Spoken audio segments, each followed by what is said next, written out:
రక్షకుడైన యేసు క్రీస్తు అతి శ్రేష్టమైన నామాన్ని బట్టి ఉదయకాల హోసన్న దైవ సందేశాలు అనే కార్యక్రమం వింటున్న దేవుని బిడ్డలను మీకు శుభం కలుగునగాక. అందరికీ వందనాలు. ప్రభు హస్తం మిమ్మల్ని మెండుగా దీవించునగాక. ఈ రోజున ఒక వాక్యాన్ని మీ జ్ఞాపకం చేస్తారు. దేవుని వాక్యం రోజు మనల్ని దిద్దడం, ఆశీర్వదించడం, ఆ వాక్యంతో బ్రతకడం ఒక దీవెనకరం. పరిశుద్ధ గ్రంథంలో చక్కని వాక్యం రాయబడింది, అట్టివాడు దీవెన నొందును అని. అంటే దీవెన అనే పదం మనలో చాలామందికి ఆశలు రేకెత్తిస్తాయి. దీవెన అంటే మనిషి బహుగా ఇష్టపడతాడు. దీవెనల కొరకు అరుడు చూస్తుంటాం, దీవెన వచ్చే మార్గం కొరకు ప్రయత్నాలు చేస్తూ ఉంటాం. అయితే నీ వ్యక్తిగత జీవిత అనుభవాల్లో అట్టివాడు దీవెన పొందుతాడని ఒక వ్యక్తిని గురించి రాయబడింది.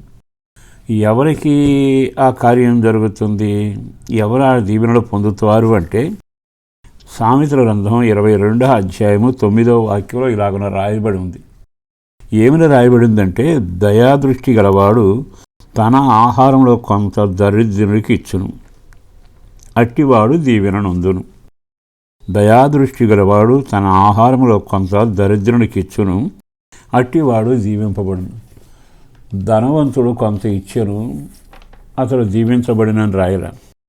ఇక్కడ రాయబడిన మాట ఏమిటంటే, ఒక వ్యక్తి యొక్క లక్షణాలను గురించి, గుణాల గురించి ఉదాహరిస్తూ రాశాడు. దయాదృష్టి కలిగిన వాడు అంటే మన జీవితంలో దయ మనం అనుభవిస్తున్నాం కదా, మనం ఇతరుల మీద కూడా దయ చూపాలని ఒక దృష్టి మనకు కలగాలి.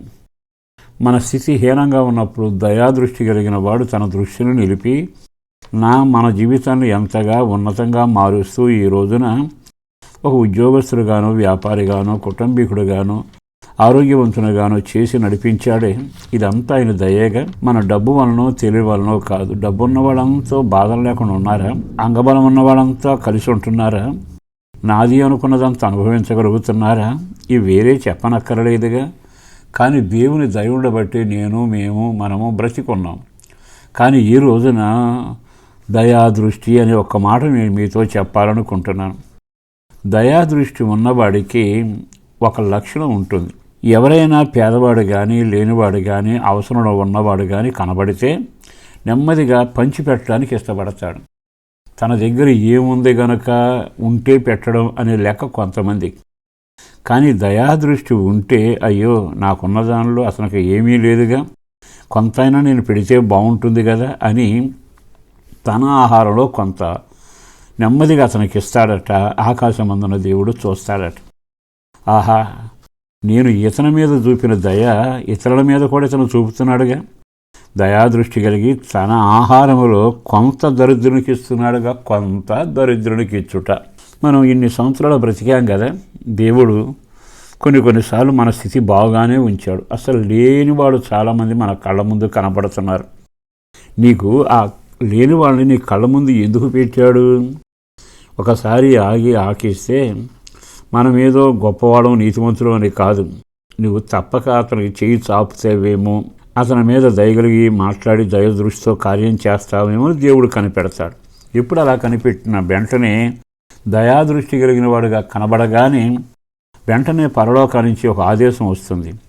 అది గట్టివాని మీద దీవెనలు కుమ్మరింపబడాలి అని. వెంటనే అతని కుటుంబం అంతకంతకు దీవెనల చేత నింపబడుతుంది.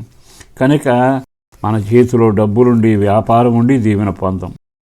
అంగబలం ఉంటుంది, అర్ధబలం ఉంటుంది, ఆవేశం ఉంటుంది, తెలివిగల మనసు ఉంటుంది, ప్రపంచం మన గుప్పిట్లో ఉంటుంది. కానీ దీవెన ఉండదుగా. దీవెన ఉండాలి అంటే నువ్వెవరివై ఉండాలి తెలుసా?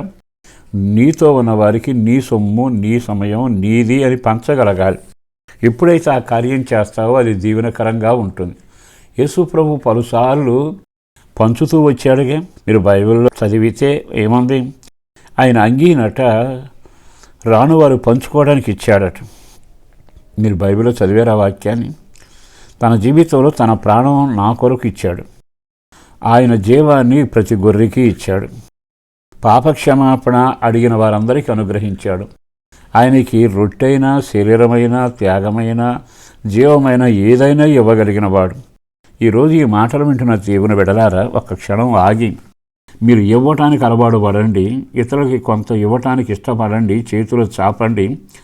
దీవెనలు తలుపులు తెరుచుకుని నేరుగా నీ ఇంటి మీద పడబోతున్నాయి. తల మీద ఆశీర్వాదం కలగబోతుంది. అట్టి కృప నీ కలగాలని సేవకుడిగా కోరుకుంటున్నా.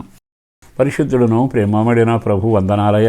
మరొకసారి నీ సన్నిధిలో దీవెన పొందే కుటుంబాలకు దయాదృష్టి ఉండాలి అని చెబుతూ ఉన్నా. అందుకు వందనాలు.